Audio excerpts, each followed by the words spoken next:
All right, now that we have everything is dried, the tiles have been glued on. The glue has taken a couple of days and is dried out thoroughly.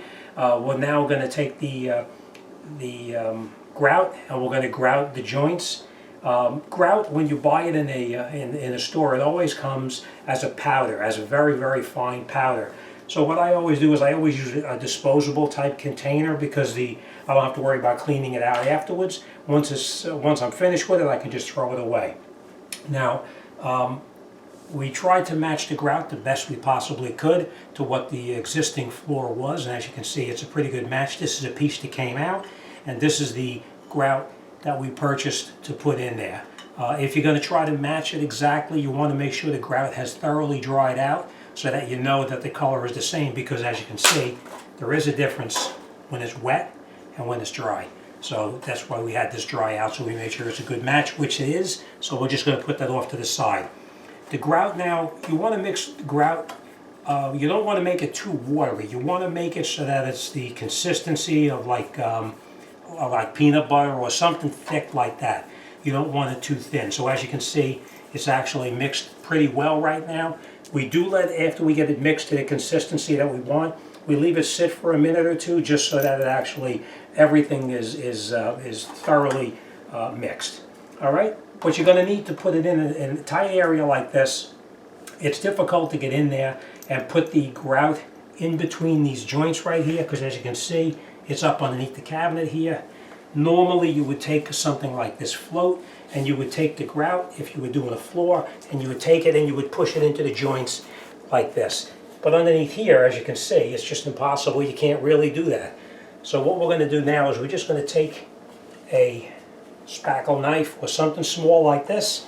We're going to take some grout on the end of it like this, and you just push it into the joints just like that.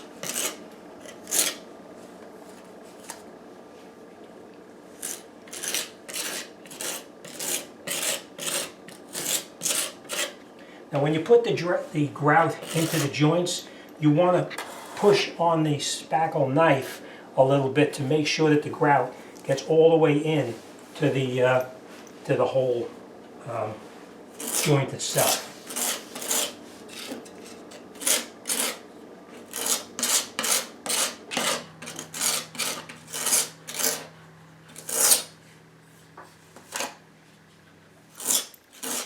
After we put the grout into the joints between the tiles, we're going to continue down the whole length of it, and we're going to get all the grout in where it belongs. Then what we're going to do is we're going to take a bucket, we're going to put some water in it, we're going to use a sponge, we're going to have a damp sponge, and we're going to come in here and clean off all the excess grout that's underneath here.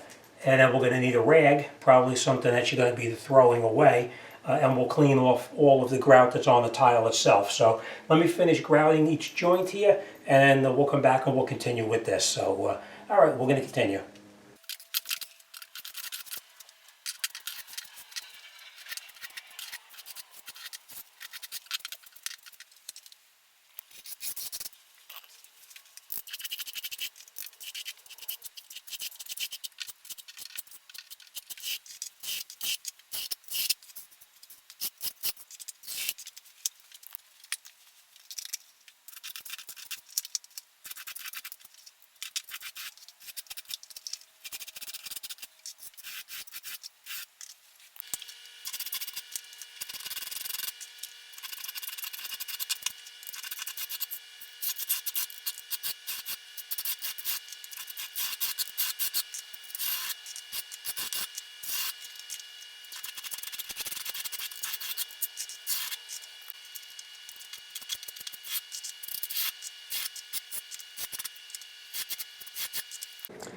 Okay, so now after we have the joints grouted and we let it dry for a short period of time, we're going to come in here with a damp sponge now, and we're going to wipe off all of that excess that you see on the tile on the bottom here and up on the top here. We're going to wipe off all that excess there, and that way we'll let it be nice and clean, and then we can let it set up. So, all right, so let's do that.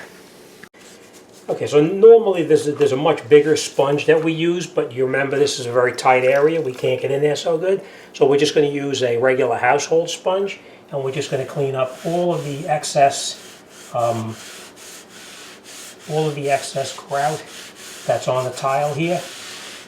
We're going to clean that all up.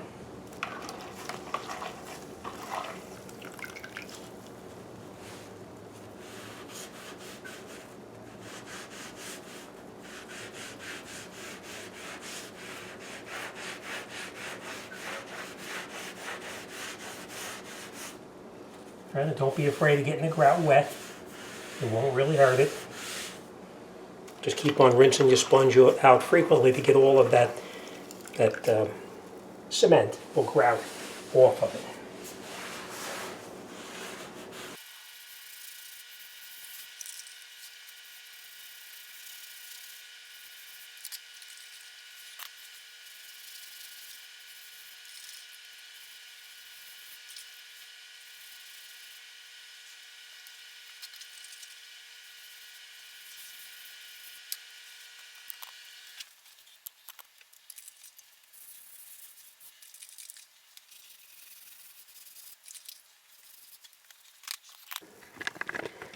Okay, now I'm not going to bore you with how to clean up the rest of it, but now you can see how the joints are all nice and cleaned. All of the grout material is out of there. We'll continue over here and then we'll get this all wrapped up. Now, okay, we will rinse out that bucket. We'll get some clean water in there. I will tell you this, don't dump this stuff down your drain because it's cement and you'll definitely have an issue. Make sure you throw it out someplace where it's not going to cause a problem. All right, so we're going to get some fresh water in here. We're going to come in one more time. We're going to wipe it down. Then we're going to let it dry thoroughly until it's almost totally dried, which is just a couple of hours. And then we're going to come in with a cloth and we're going to buff off any of the excess grout or cement that's left on the tile. But that's it. You're all done. Okay, after the grout has dried, usually a couple of days to a week, you would get in there with a sealer, and they make it specifically for grout. It's a grout sealer. You paint it on with a paintbrush. It soaks into the pores of the grout, and it keeps any kind of moisture or dirt or any other, like if you're washing the floor or whatever, it keeps the dirt and the water from getting through the grout joint. All right, that's a very important part of the job, so make sure you do it.